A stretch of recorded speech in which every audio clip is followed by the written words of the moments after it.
Bonjour à tous, aujourd'hui on va travailler sur le TP de mécanique du premier chapitre. Et dans ce TP, qui est un TP sur ordinateur, on va analyser une vidéo, le lancer d'un ballon en fait, et on va réaliser le pointage de cette vidéo sur Regressi, puis on en fera une analyse un peu sur Regressi et ensuite sur Python. Donc ça c'est une manip ou des outils que vous avez déjà manipulés peut-être l'année précédente. Donc c'est bien, ça vous fera quand même des bases sur lesquelles repartir. Donc représentation de vecteurs et deuxième loi de Newton. Les objectifs sont de réaliser un pointage vidéo sur Regressi, représenter des vecteurs vitesse et accélération sur Python, et on terminera par vérifier la deuxième loi de Newton. D'accord, on va se concentrer surtout sur ça au début. Donc la vidéo que je vais vous présenter, c'est un lancer de ballon, un peu comme sur l'image ici. Et on va d'abord répondre à quelques questions préliminaires. Je peux commencer par vous montrer cette vidéo. Donc ça, ce sont les documents que je vous ai envoyés. Il y a l'énoncé de TP, que j'avais sous les yeux il y a 2 minutes, une notice pour le pointage vidéo, le programme Python dont on va se servir plus tard, et puis la vidéo en question. Voilà, donc un lancer de ballon de cette façon, et on voit qu'au début de la vidéo, on vous donne des échelles. Donc c'est cette vidéo qu'on va rentrer dans Regressi. Mais avant toute chose, on nous dit, question préliminaire, nous étudions le mouvement d'un ballon lancé de façon parabolique dans un référentiel galiléen. On va être un peu plus précis. Première question, quel référentiel pouvons-nous choisir? Quel est le système? Et ce système peut être représenté par un point matériel. Où placer ce point? Je vous laisse quelques minutes pour réfléchir à cette première question. Donc pour la réponse à la première question, le mouvement il est étudié à la surface de la Terre, donc évidemment on va se placer dans le référentiel terrestre. Le système étudié c'est le ballon, et le système est représenté par un point matériel que l'on place comme d'habitude au centre de gravité de l'objet, et comme c'est un objet symétrique, ça sera au centre du ballon. Et la réponse à cette question c'est au centre de gravité du ballon. Nous pouvons passer à la question 2. Effectuer un bilan des forces extérieures appliquées au système après qu'il ait quitté les mains du lanceur et schématiser la situation, placer un repère orthonormé en 2 dimensions sur ce schéma. Je vous laisse quelques instants pour réfléchir.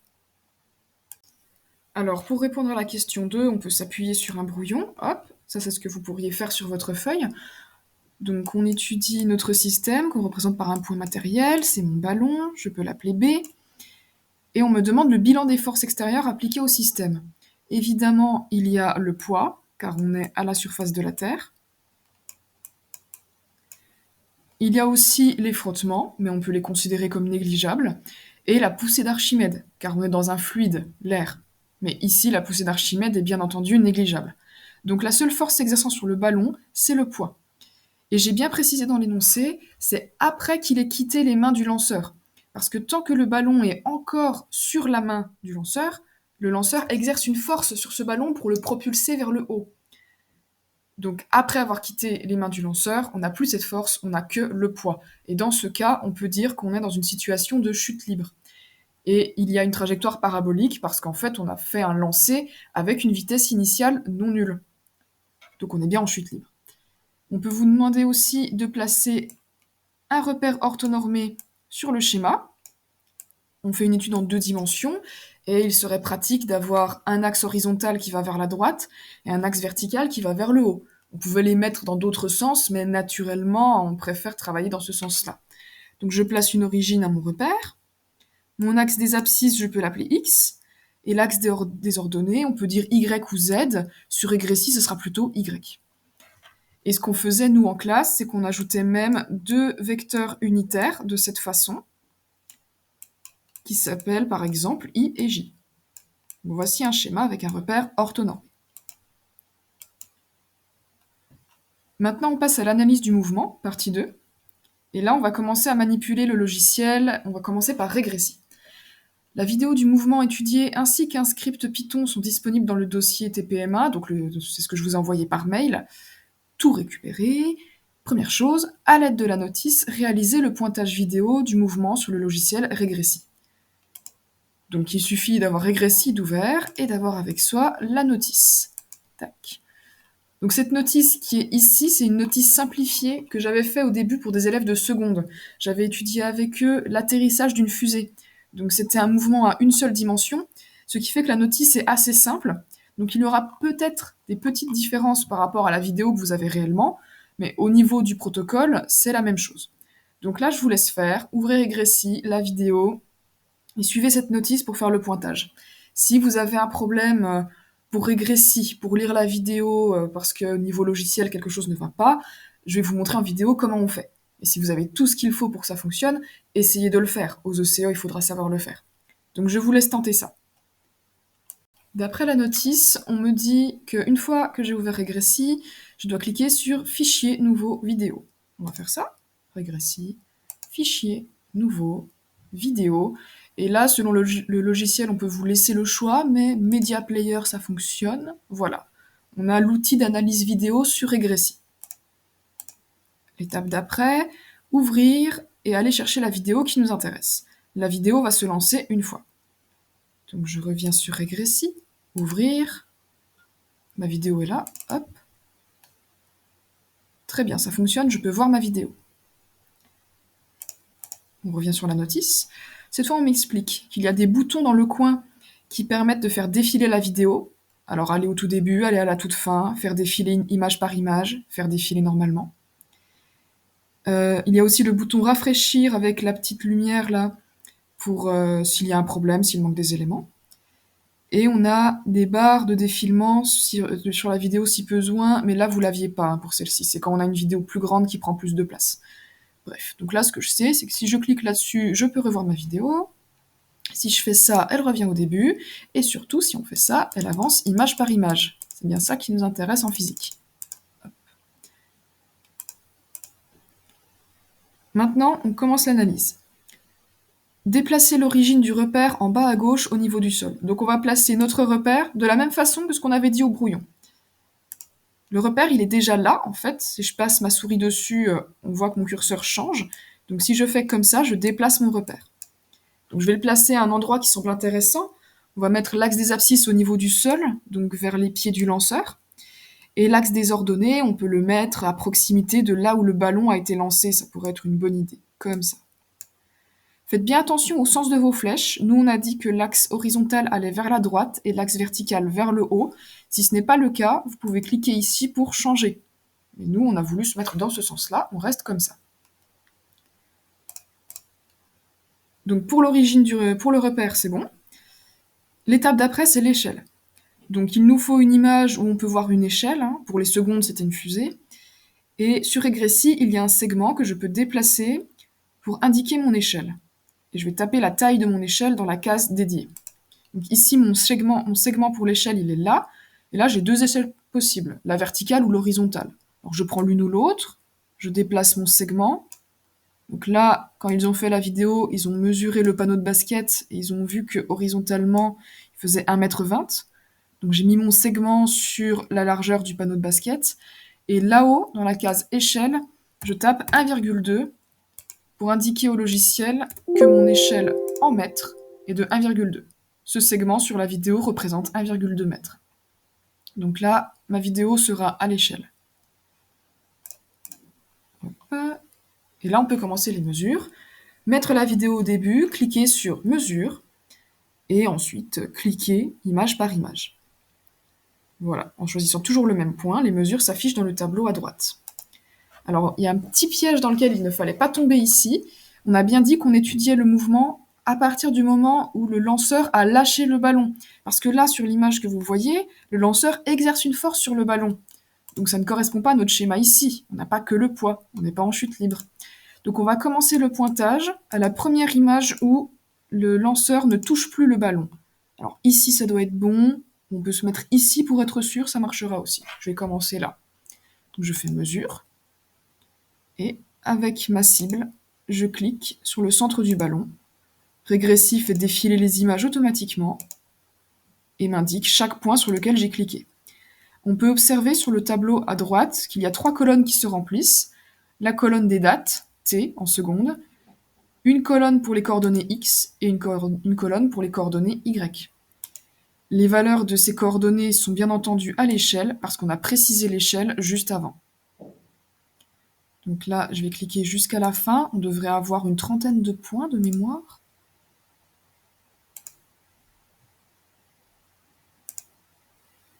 On veille bien à toujours cliquer au même endroit. On a dit qu'on étudiait le centre de gravité du ballon, donc je clique bien sur le centre du ballon. Vous pouvez remarquer dans le haut, là, par ici, on voit une sorte d'image en négatif qui peut vous aider à vous positionner quand vous avez une image difficile à suivre.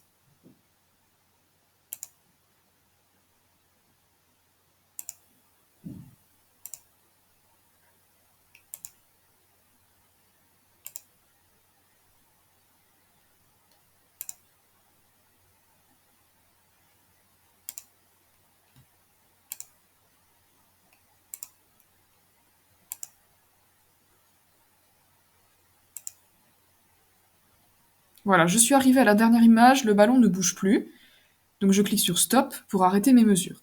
Et toutes mes mesures ont été enregistrées ici.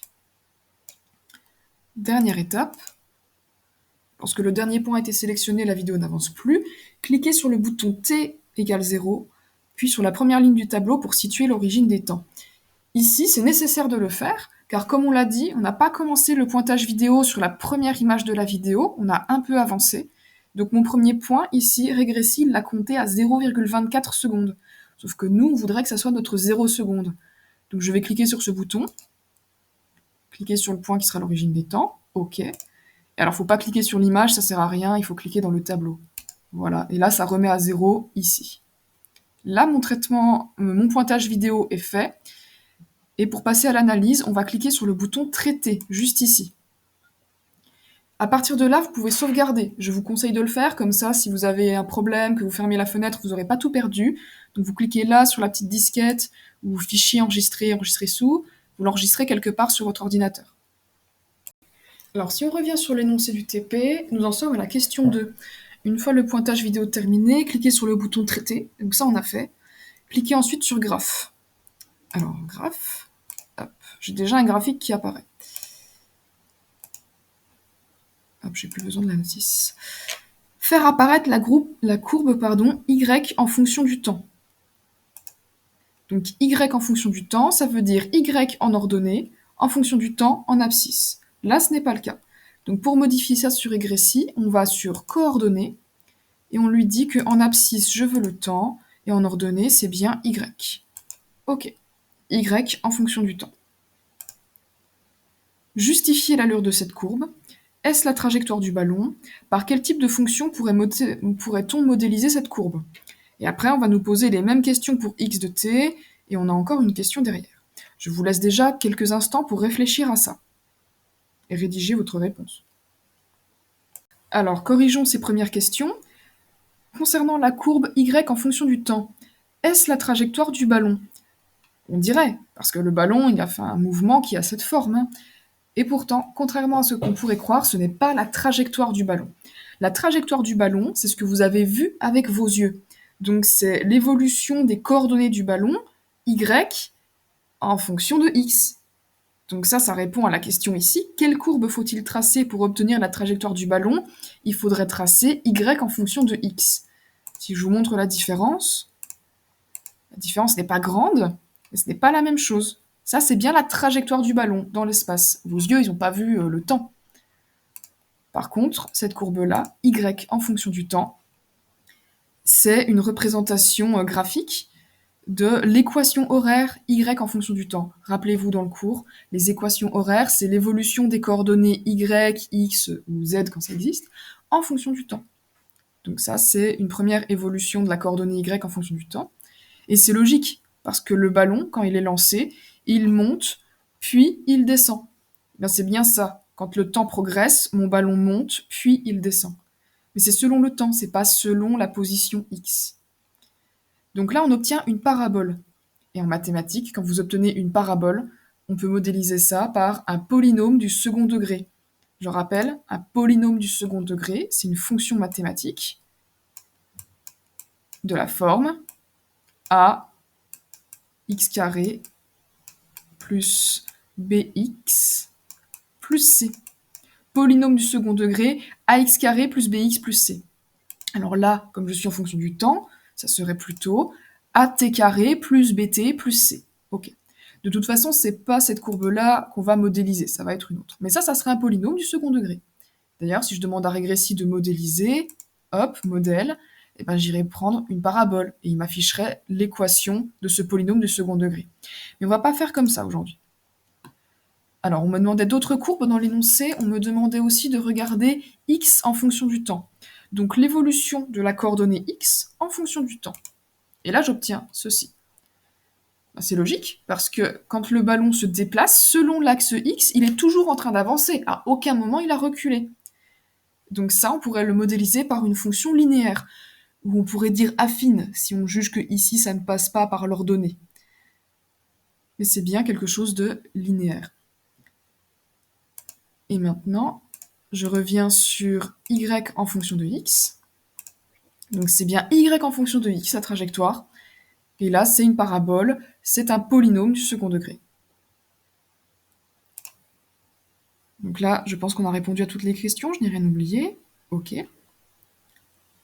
Je pouvais ajouter un petit détail, je viens de m'en rappeler. Si je fais x en fonction du temps, comme ceci, on voit que x progresse en fonction du temps de façon linéaire. Ça voudrait dire qu'il y a un coefficient directeur. Et rappelez-vous ce qu'on avait fait en classe ensemble. La dérivée de x par rapport au temps, bah, ça serait la vitesse, enfin sa coordonnée selon x, vx. Donc vx est constant. La vitesse selon l'axe horizontal est constante. Mais attention, c'est bien la vitesse selon l'axe horizontal, pas la vitesse tout court. Selon l'axe vertical, elle a peut-être varié la vitesse. Bref, ça c'était pour aller un peu plus loin. En tout cas, on a répondu à cette question 2. Maintenant, question 3. À partir de la courbe représentant la trajectoire du ballon, je vais commencer par remettre cette courbe. La trajectoire du ballon, y en fonction de x. Qu'est-ce qu'on me demande? Répondre aux questions suivantes. Depuis quelle hauteur le ballon a-t-il été lancé? À quelle distance du lanceur retombe-t-il? Et quelle est la hauteur maximale atteinte par le ballon? Je vous laisse réfléchir à ça.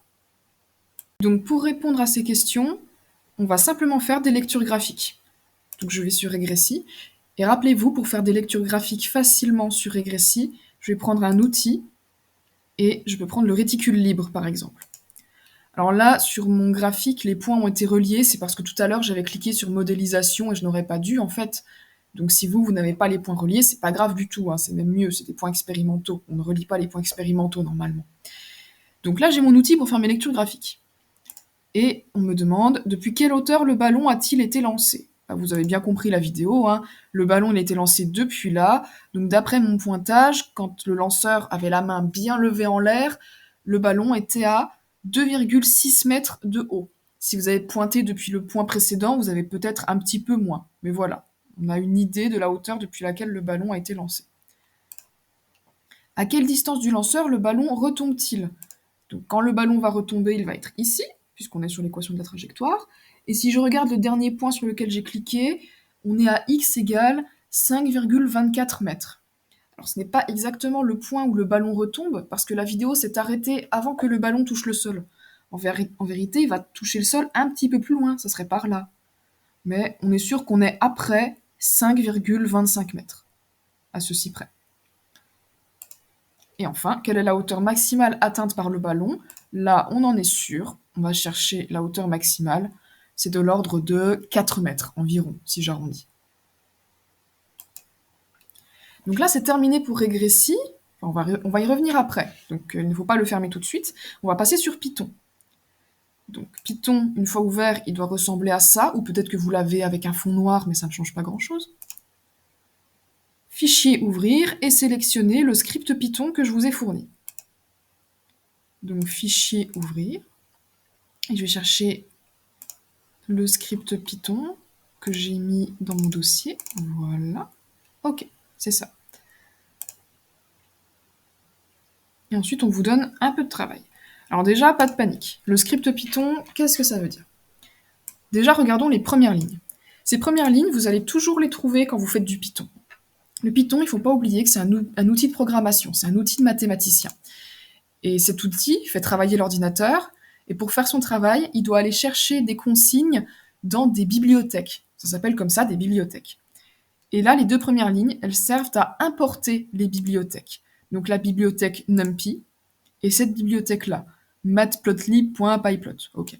Donc en fait, la bibliothèque NumPy, elle sert à aller chercher des fonctions de maths, c'est ce qui sert à Python à faire des calculs, et matplotlib, c'est ce qui lui sert à faire des graphiques. Et ici, on lui donne des raccourcis, c'est-à-dire NumPy, quand on va s'en servir, on va l'appeler NP, et matplotlib, quand on va s'en servir, on va l'appeler PLT. Donc quand vous voyez une commande qui commence par NP, ça veut dire que c'est des maths, et quand vous voyez PLT, ça veut dire que c'est un graphique qui est tracé. Ok. Les lignes d'après, là on revient sur la physique, ça correspond aux mesures que vous avez réalisées en fait. Alors là, c'est des mesures à moi qui ont été rentrées, parce que je ne vais pas tout vous faire recopier, ça serait trop long. Vous avez une première ligne pour les temps, t égale.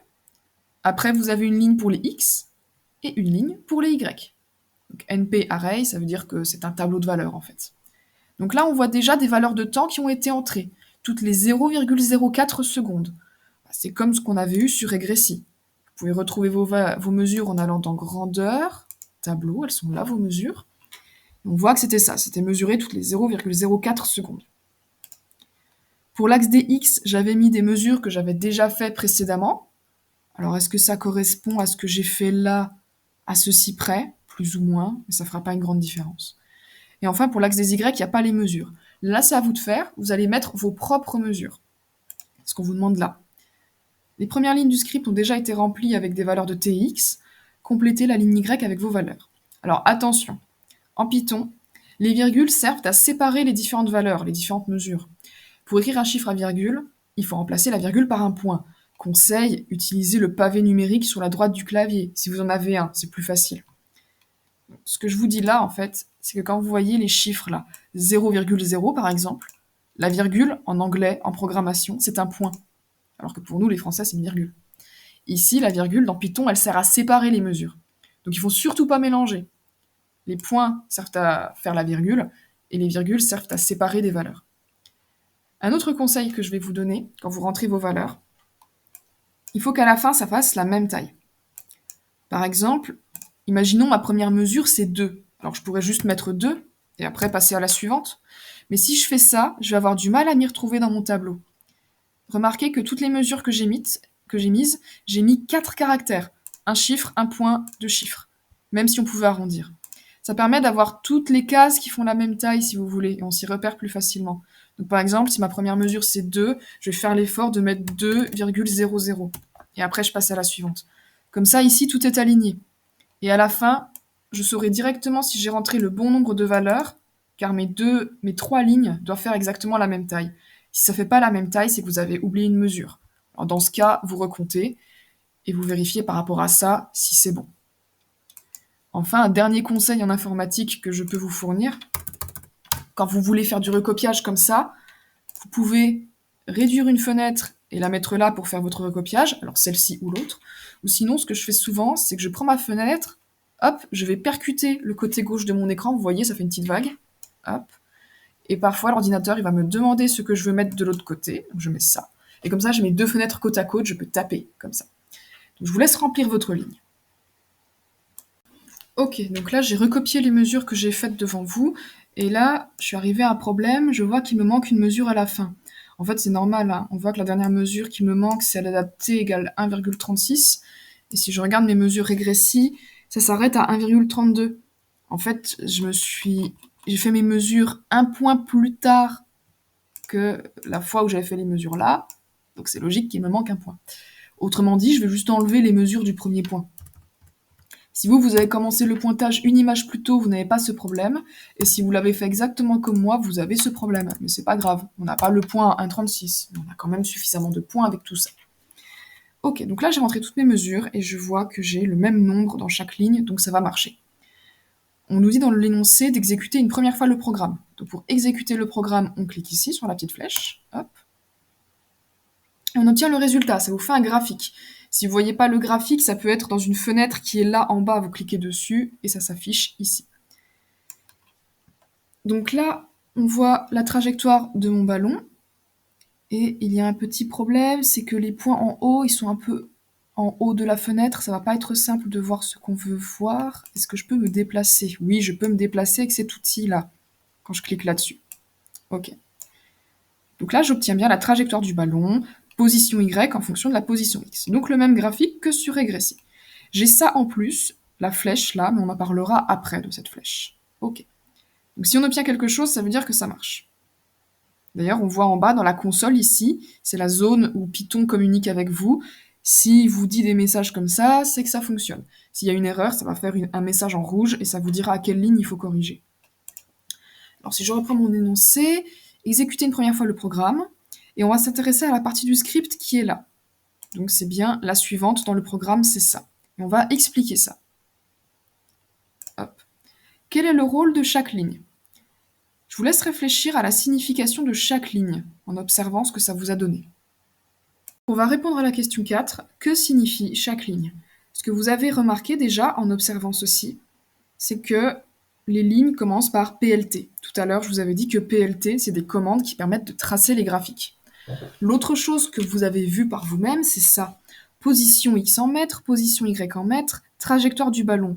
Et ça, on les retrouve sur le graphique, écrit exactement pareil. Donc ça veut dire que cette commande-là, plt.xlabel, elle sert à nommer l'axe des abscisses. Entre parenthèses et entre guillemets, on peut écrire ce qu'on veut. plt.ylabel, elle sert à nommer l'axe des Y, l'axe des ordonnées. Et plt.title, c'est le titre du graphique. Ok. Maintenant, il reste deux autres lignes. Alors la première, plt.plot, c'est ça qui dit réellement à Python le graphique que vous voulez tracer. Il faut remarquer qu'on dit x, y. Ça veut dire qu'est-ce que je mets en abscisse, qu'est-ce que je mets en ordonnée. Donc en abscisse, vous mettez les valeurs de x que vous aviez renseignées là, et en y, on met les valeurs de y qui sont renseignées là. C'est de cette façon que vous communiquez avec Python. Voilà.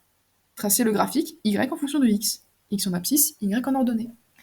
Et il reste un dernier argument ici qui est entre petites guillemets b+. Alors qu'est-ce que ça peut vouloir dire? Pour savoir, on peut essayer de faire une modification. Essayez chez vous, vous remplacez b par r. Alors pensez à fermer le graphique précédent pour que votre programme puisse exécuter. Vous remplacez b par r et exécutez une nouvelle fois. Et voilà, il y a un changement. Le graphique, cette fois, il est rouge.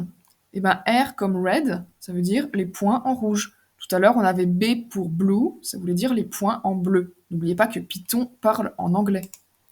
Et le plus, c'est la forme des croix. Essayez de mettre un O, par exemple.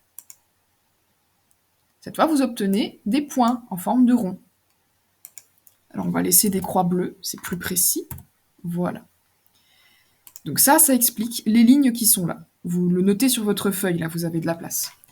Il reste une dernière ligne ici, plt.show. Et en fait, cette ligne, elle est très importante.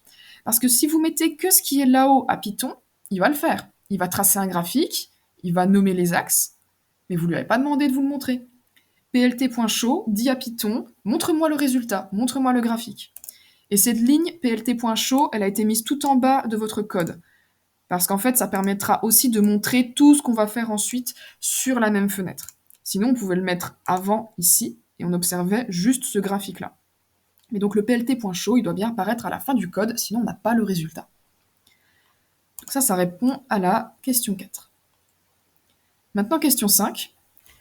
La trajectoire du ballon peut être modélisée par un polynôme du second degré. C'est ce qu'on avait dit tout à l'heure. Donc un polynôme du second degré, c'est y égale ax carré plus bx plus c, où a, b, c sont des constantes. Ici, on parle bien de la trajectoire du ballon. Donc c'est bien la courbe y en fonction de x. Y en fonction de x. Et on va demander à Python de le faire. On sait qu'on peut le faire dans Régressi, mais on va demander à Python de nous trouver la formule de ce polynôme. Pour ça, on va utiliser le code qui est là. Donc recopier le code ci-dessous avant la ligne premier vecteur vitesse et exécuter le programme. Quel est le rôle de chaque ligne? Donc ce code, vous devez l'écrire là, ici. Ce que je vous conseille, c'est d'aérer votre code. Vous sautez des lignes entre les blocs. Donc là, vous allez recopier ces lignes-ci, puis vous exécutez, regardez ce que ça fait, et essayez de comprendre ce que fait chaque ligne. Donc on revient sur Python, j'ai recopié les lignes, exactement comme sur l'énoncé, j'exécute le programme et on va voir ce que ça fait. Donc de nouveau j'ai mon graphique, et cette fois j'ai quelque chose en plus. J'ai cette courbe en pointillé vert qui s'est ajoutée. Alors on va réfléchir à ce que ça veut dire, à ce que ces lignes signifient. Déjà, ce que vous pouvez comprendre, c'est cette ligne-là, plt.plot. On l'avait déjà vu avant. plt.plot, ça veut dire trace-moi un graphique. Donc là, on lui demande trace-moi un graphique en mettant x en abscisse.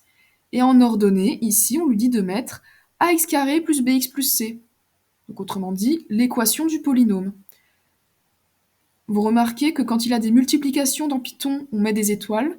Et pour dire au carré, c'est 2 étoiles. Il faut le savoir. Donc ax carré plus bx plus c. Et là, cet argument, c'est comme celui de tout à l'heure. Ici, on ne fait pas des croix bleues, mais on fait des pointillés. Vous avez des tirets. Ça correspond aux pointillés que vous observez. Et ces pointillés sont en vert, green en anglais. Donc green, pointillé.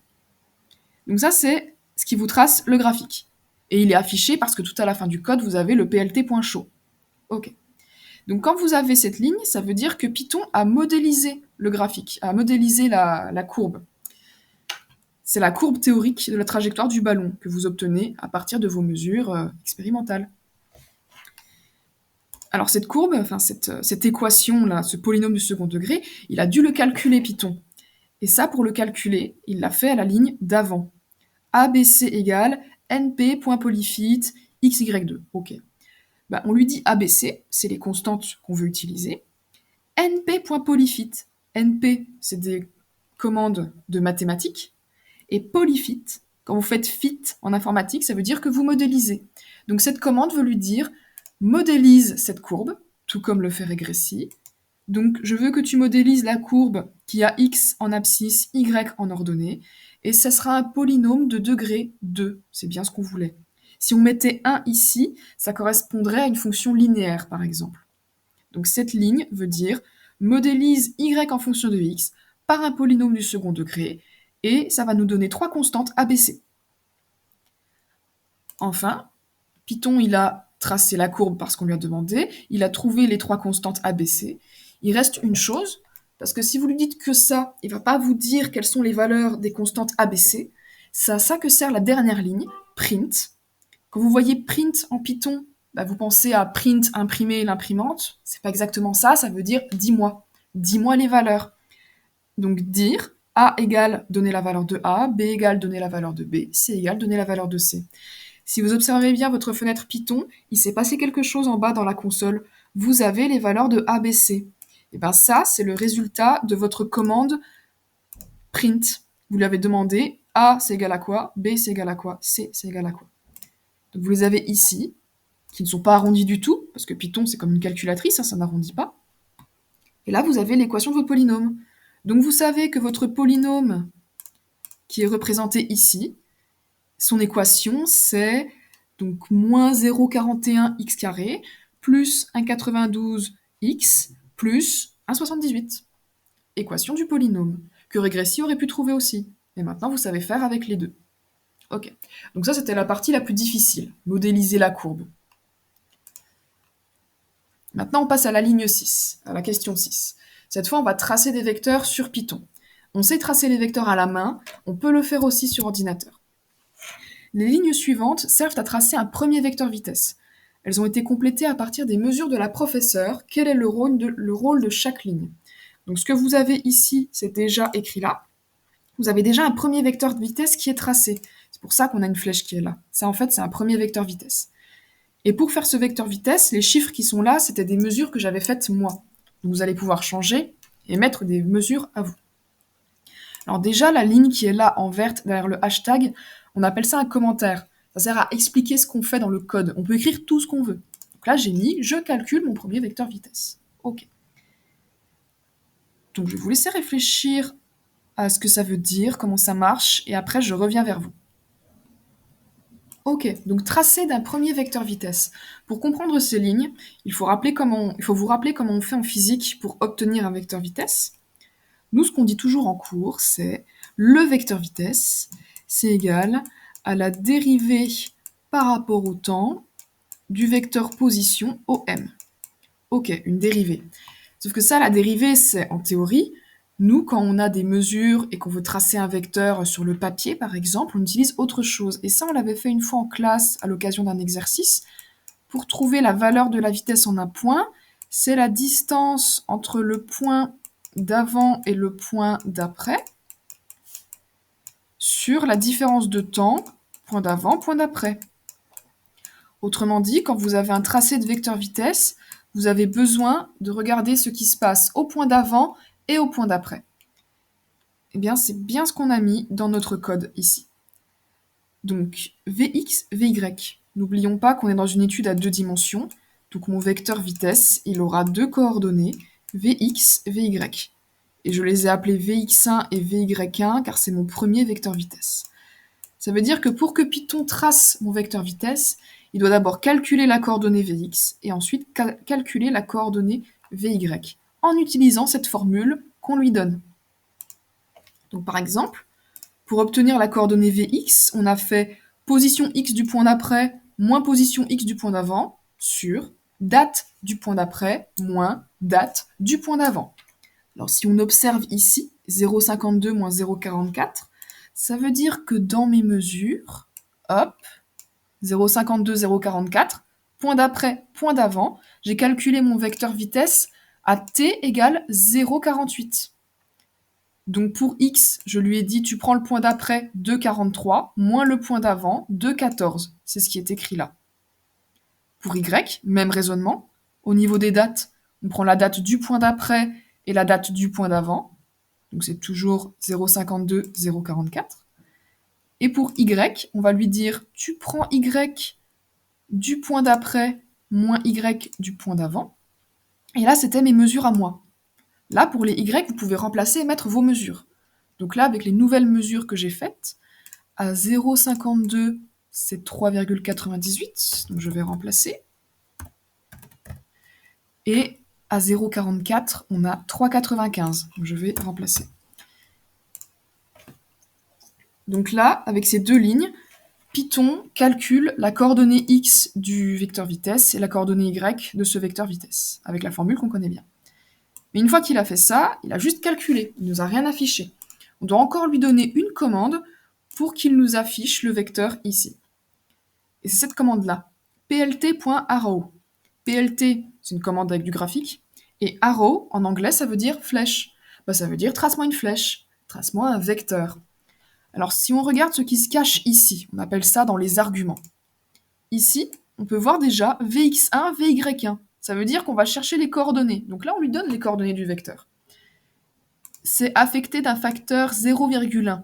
C'est une question d'échelle. En fait, si vous mettez pas le fois 0,1, le vecteur il est beaucoup trop grand et il dépasse de la fenêtre. Donc c'est pour ça que j'ai mis fois 0,1. C'est juste pour que ça tienne. Ok. Donc là, ça donne les coordonnées du vecteur. Mais le vecteur, il faut bien qu'il soit positionné quelque part dans la fenêtre. Et pour ça, on lui donne ici les coordonnées du point sur lequel on trace ce vecteur vitesse.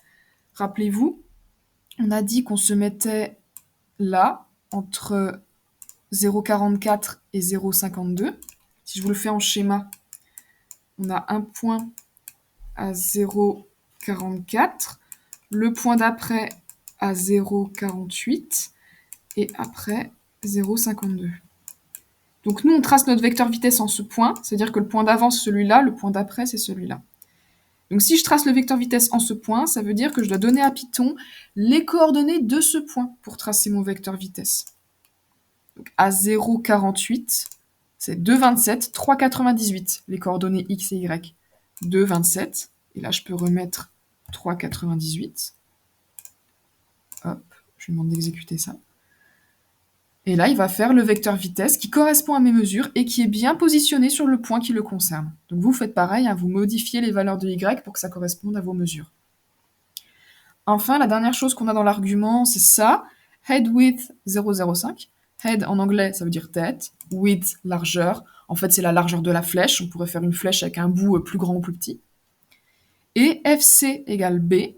B, tout à l'heure, c'était une couleur, donc c'est bleu. C'est parce qu'il me trace une flèche, on le voit pas beaucoup, mais en fait c'est une flèche bleue. Voilà. Donc là, vous savez tracer un vecteur en Python. Ça semble compliqué, mais une fois qu'on a décortiqué ce qui se trouve là-dedans, en fait c'est très logique. Donc ça répond aux questions qui sont là. Quelle est la coordonnée temporelle t du point pour lequel ce vecteur a été tracé? Donc on l'a dit, c'est entre 0,44 et 0,52, c'est 0,48. Modifier les valeurs de cette portion de code pour faire apparaître les coordonnées correspondant à vos mesures. Donc ça, c'est fait. Puis exécutez le programme pour visualiser votre vecteur vitesse. Question 7. En vous appuyant sur l'exemple précédent, écrivez le code permettant de faire apparaître un second vecteur vitesse dans la section second vecteur vitesse. Donc là, ça va vous de jouer. Ici, vous allez faire un deuxième vecteur vitesse sur le modèle du premier. On vous donne des précisions. Entrez les coordonnées permettant de tracer le second vecteur vitesse à 2 points du premier vecteur vitesse. En fait, je veux pas que vous le traciez à n'importe quel point. On a dit 0,44, 0,48. Là, je parle en temps. 0,52. Après, on a 0,56. Et après, 0,60. Là, je vous demande de tracer à 2 points de celui-là. Donc, ici, on a tracé V1, 1, 2. On va se mettre là pour tracer V2. Ça veut dire que vous devez rentrer un code permettant de tracer le vecteur vitesse V2 ici. Donc en tenant compte du point d'avant, du point d'après. Je vous laisse faire. C'est le second vecteur vitesse sur le modèle du premier. On pouvait tout à fait faire un copier-coller et changer ce qui est à changer. Mais là, je vais taper ligne par ligne pour vous expliquer. Alors, si on se rappelle de la théorie en physique, mon vecteur vitesse, il a 2 coordonnées, Vx, Vy. Donc là, je vais les mettre, Vx, Vy. Et tout à l'heure, pour le premier vecteur vitesse, on avait appelé ça Vx1, Vy1, donc sur le même modèle. Pour mon deuxième vecteur vitesse, je vais appeler ça Vx2 et Vy2. Ok, je mets mon égal pour qu'il fasse mon calcul.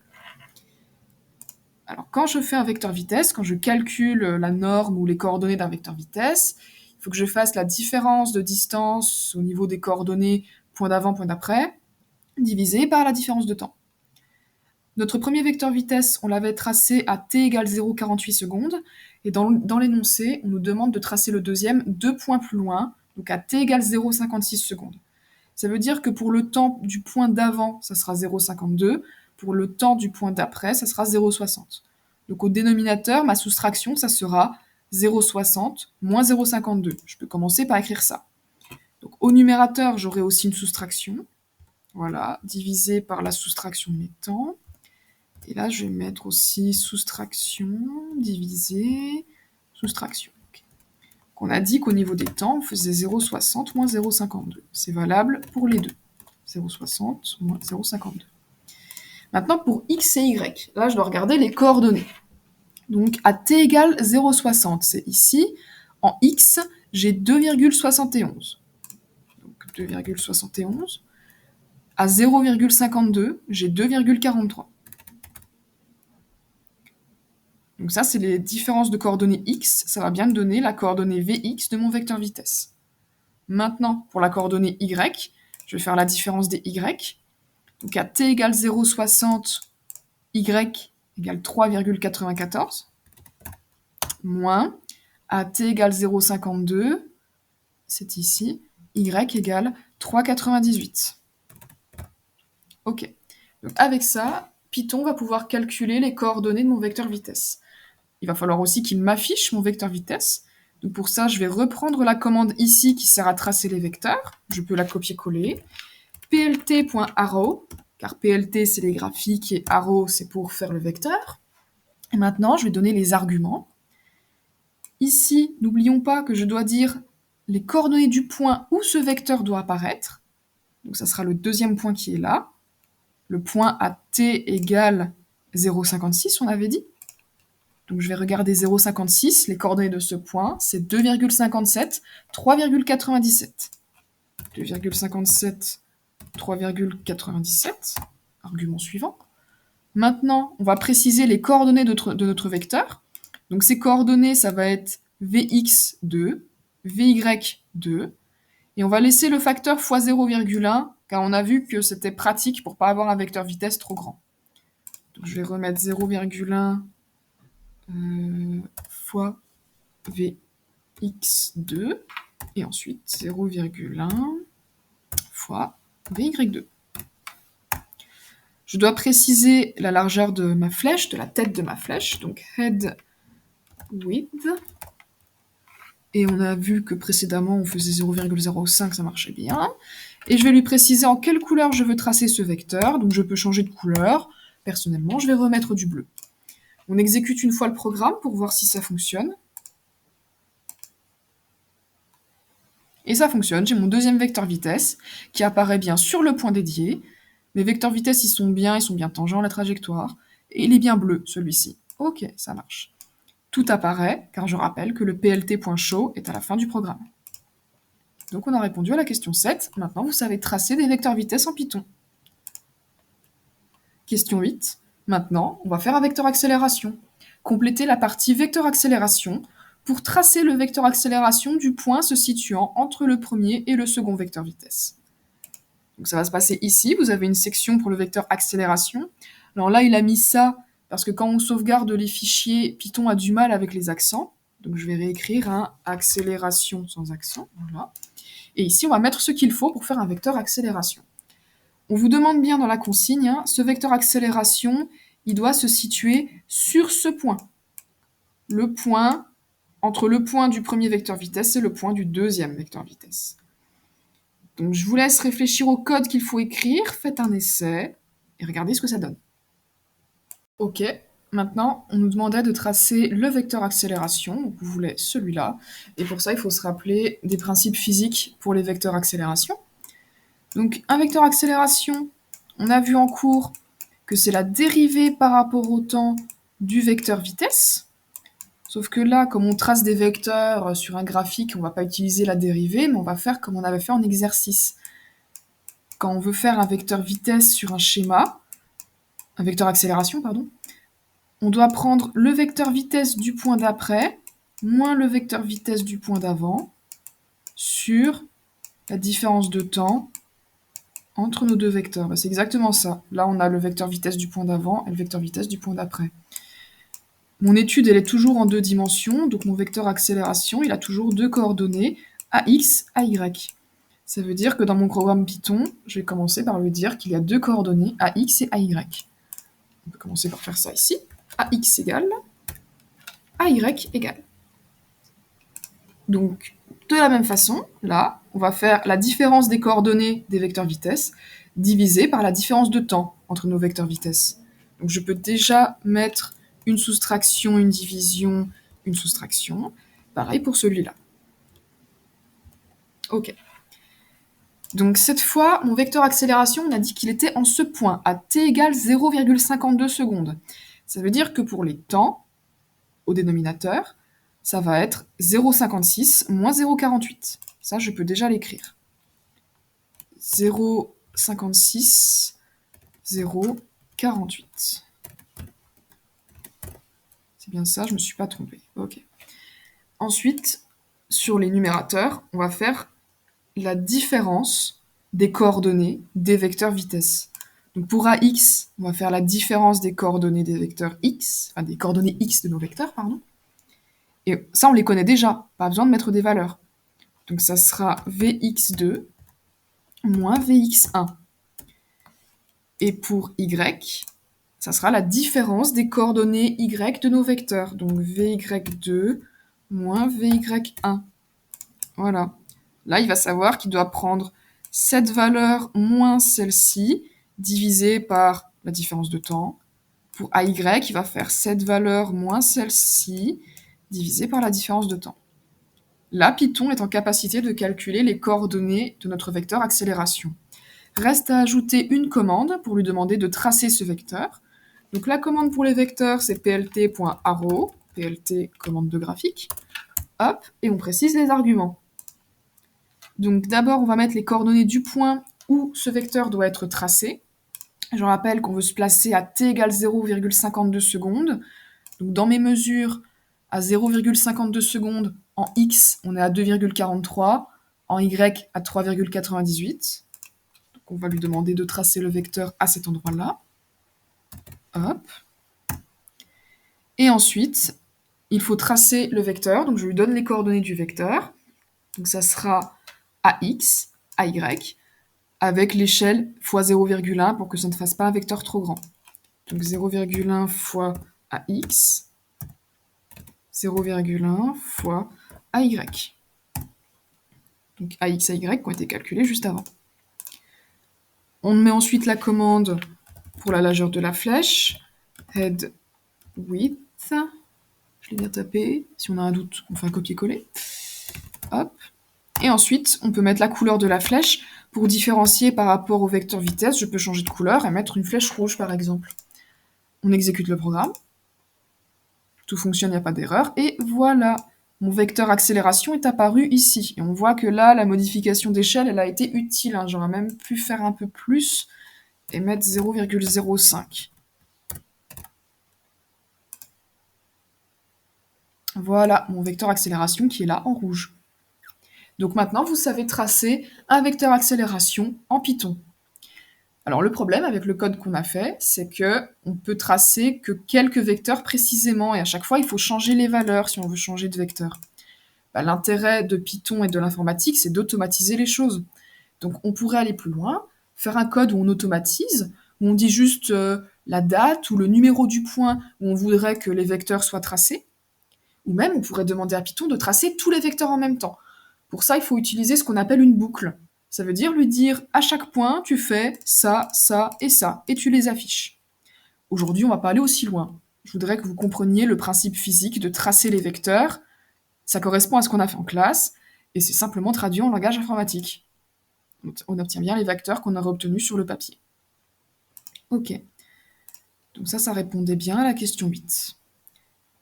Maintenant, question 9, on repasse sur Regressi. On va voir que Regressi permet de faire le même travail.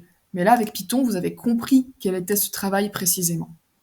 Donc Regressi permet également de visualiser les vecteurs vitesse et accélération.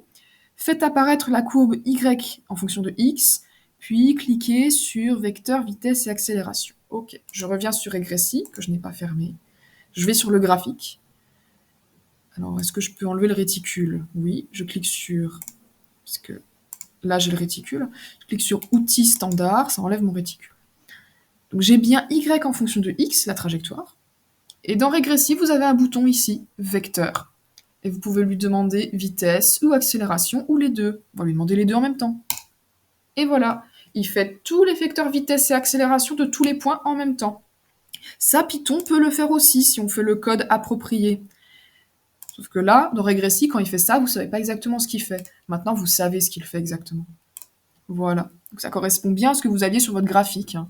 On a bien nos vecteurs vitesse qui sont tangents par rapport à la trajectoire, ils sont dans le sens du mouvement.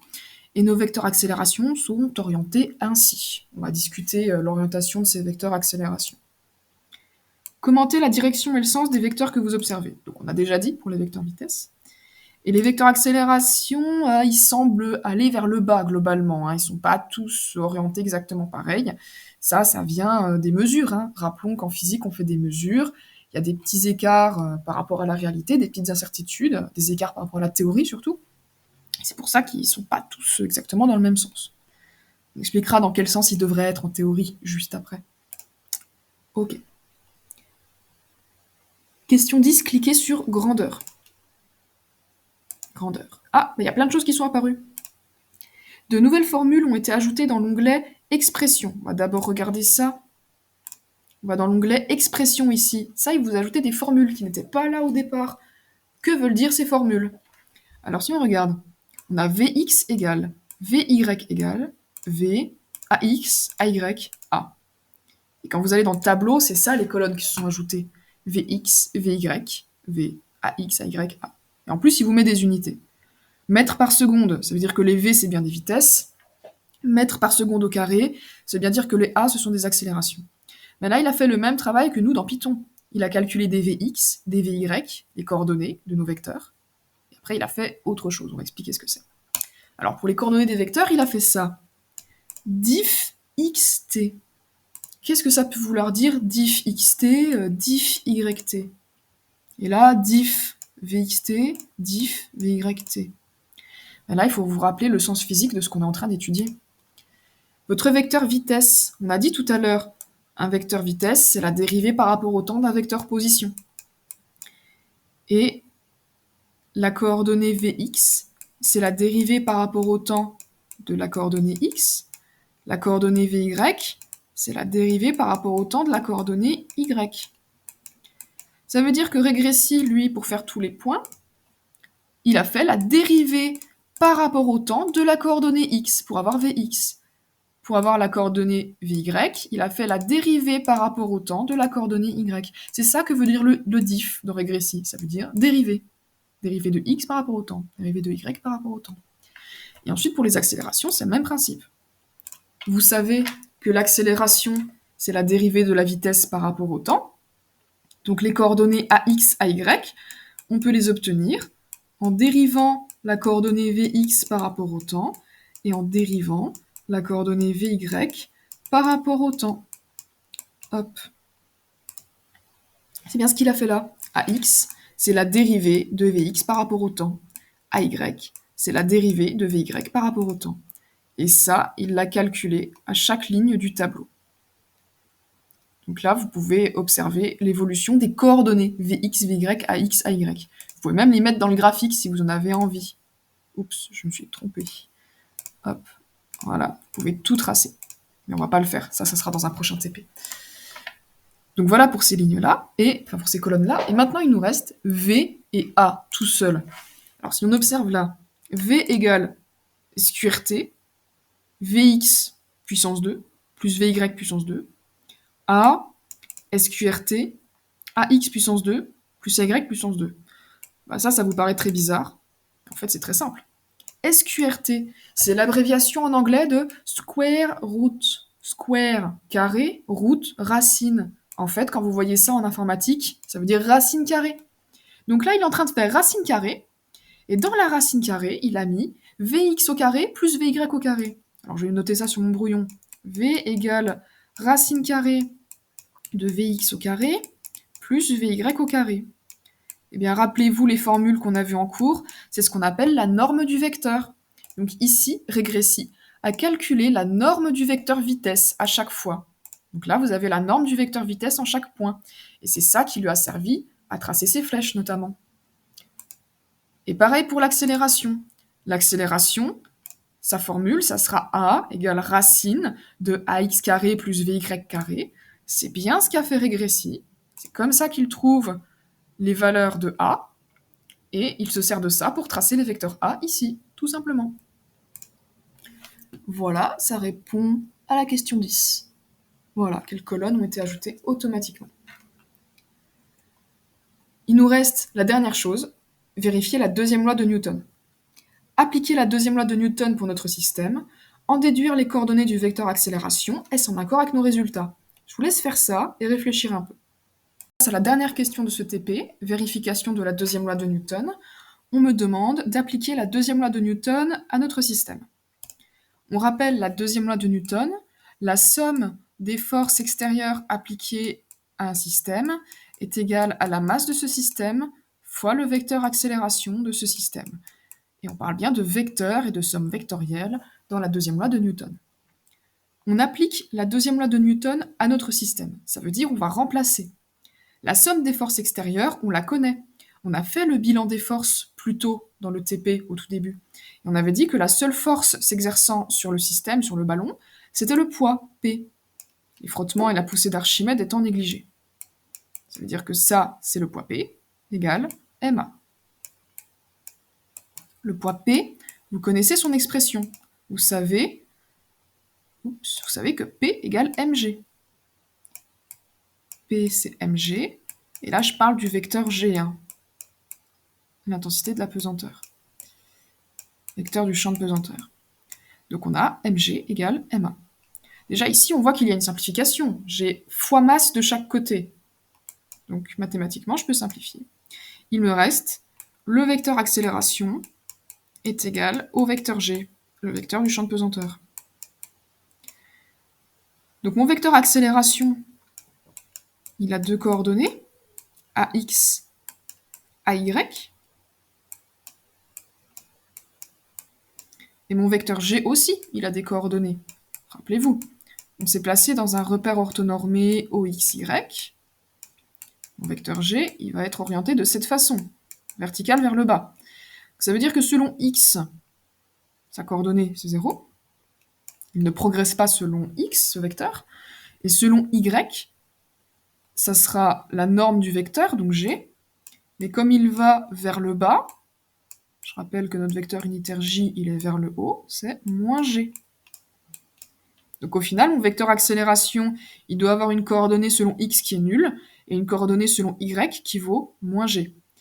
En ce qui concerne la norme de mon vecteur accélération, donc que je peux noter directement a, ou alors on peut l'écrire avec les doubles barres comme ça et le vecteur norme du vecteur accélération.